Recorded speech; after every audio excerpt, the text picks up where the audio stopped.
No decade in the 20th century was more terrifying for people throughout the world than the 1930s. The traumas of the decade included economic disorder and the coming of war. For people in the United States, the 1930s was undeniably the age of the Great Depression. Bank panics destroyed faith in the economic system, and joblessness limited faith in the future. The worst drought in modern American history struck the Great Plains in 1934. Windstorms that had stripped the topsoil from millions of acres turned the whole area into a vast dust bowl, destroying crops and livestock in an unprecedented amounts. As a result, some 2.5 million people fled the Plains states, many California bound. The 1930s also summons up images of breadlines, apple sellers on street corners, shuttered factories, rural poverty, and so-called Hoovervilles where homeless families sought refuge in shelters cobbled together from salvaged wood, cardboard, and tin. It was a time when one of the most popular songs was, "Brother, Can You Spare a Dime?" The Great Depression brought a rapid rise in the crime rate as many unemployed workers resorted to petty theft to put food on the table. Higher education remained out of reach for most Americans as the nation's universities saw their student bodies shrink during the first half of the decade.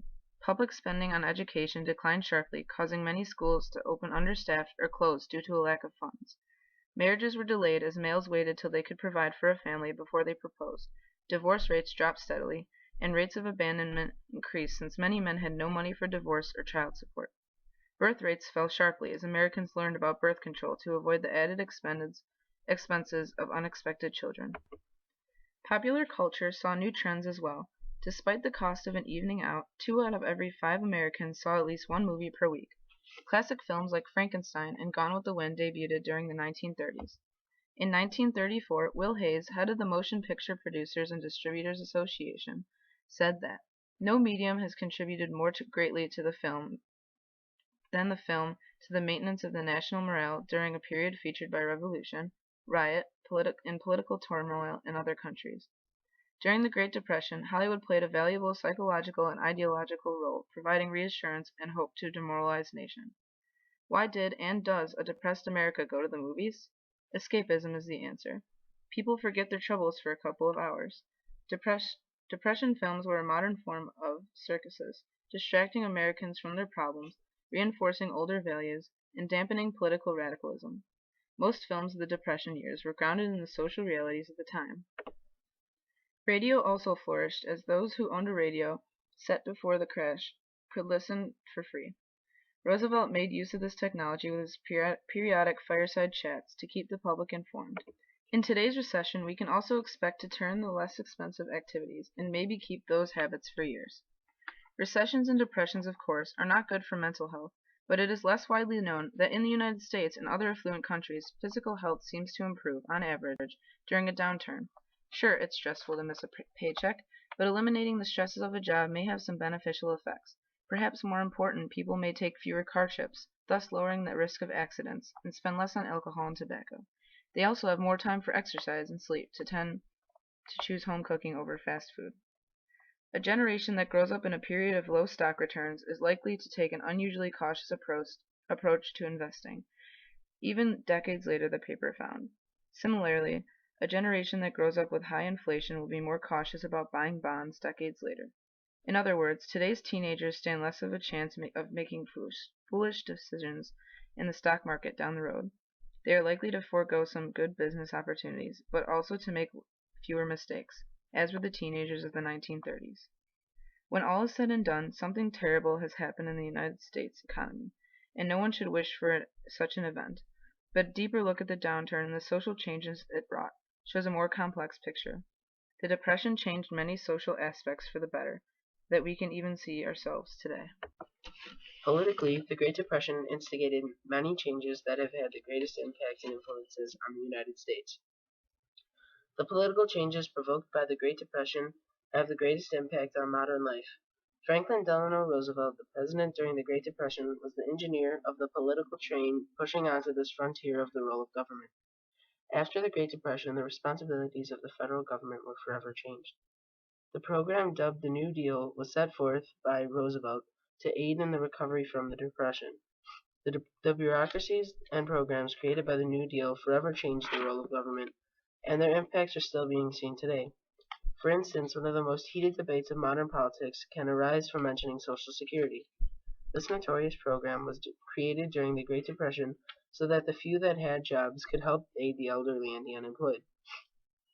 As there were so many unemployed, unskilled, poor citizens, there was an effect of a new effort to further this group of people. FDR saw the majority of these citizens and made it his goal to aid them. His aid was unmatched in the history of the United States. FDR and his administration had a much greater effect on the role of government than any other administration in history. The effectiveness of the actions taken were not as important as the actions themselves. Roosevelt's social aid programs changed how government looked at helping its citizens. Prior to Roosevelt, rugged individualism was the policy followed. The idea was that everyone should help themselves and that the government would never directly aid the public. The people were to survive on their own, with the government in place solely for protection and leadership. This theory was followed by the U.S. government for most of its history until the Great Depression. The Great Depression created a quality of living that was so poor that the government had no choice but to intervene directly. This direct intervention is demonstrated by the New Deal programs like Social Security and the WPA, which put those in need to work on public projects. The social aid was put into place as a necessity by the government during the Great Depression and was not to be removed. Once the programs were instilled, they proved too difficult to be removed. So, in policy and in how the government aids its citizens, the politics of the United States were changed more drastically than any other period during the Great Depression, and these policies have shaped the government into what it is today.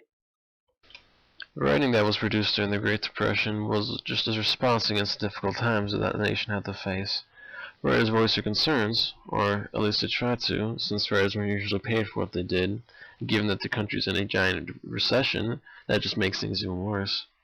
The federal government thought that writers shouldn't have to resort to menial labor in order to sustain themselves, and so they created the Federal Writers Project under something called the Work Progress Administration, a New Deal program that Roosevelt had created.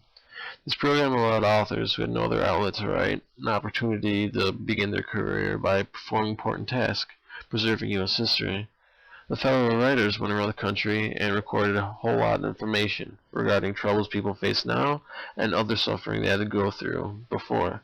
Federal writers documented the life stories of thousands of former slaves who lived through the Civil War to see emancipation, a group of people that had been disappearing. Also related to the form of slavery, the writers recorded stories of mistreated people, sharecroppers and tenant farmers.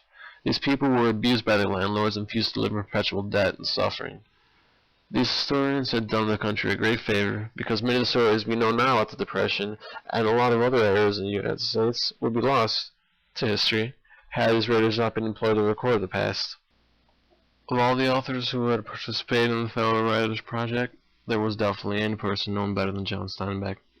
Steinbeck was an author who had already gained fame by writing about the plight of the migrant farmer from working on the produce fields. His hometown was Salinas, California.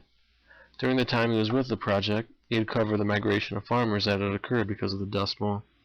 These stories Steinbeck had heard from with his time at the project and influenced him to write two of his most famous books. Of Mice and Men, cast by George and Lenny, saw his two friends. Economically, the Great Depression brought many trials and tribulations. Although it brought a doubling of the unemployment rate and sky-high poverty, it just might have brought Americans to the reality. The Great Depression generated an entire new economic thinking, from the rich man policies of Herbert Hoover to the common man policies of Franklin Delano Roosevelt. To illustrate, the aspect of buying on credit during the 1920s brought destruction to the American economic prosperity. For example, the agriculture was spiraling downward due to lack of subsidies and loans. 25% of the workforce was unemployed.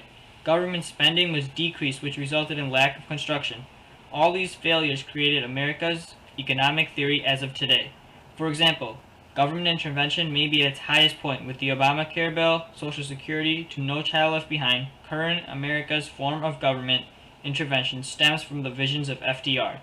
Trade collapse, which was one of the more destructive effects of the Great Depression, led to the regulation of foreign trade among other companies. This is shown today by the embargo on Iran for violating United Nations policies. We as Americans learned from the Great Depression to rise and improve our economic status.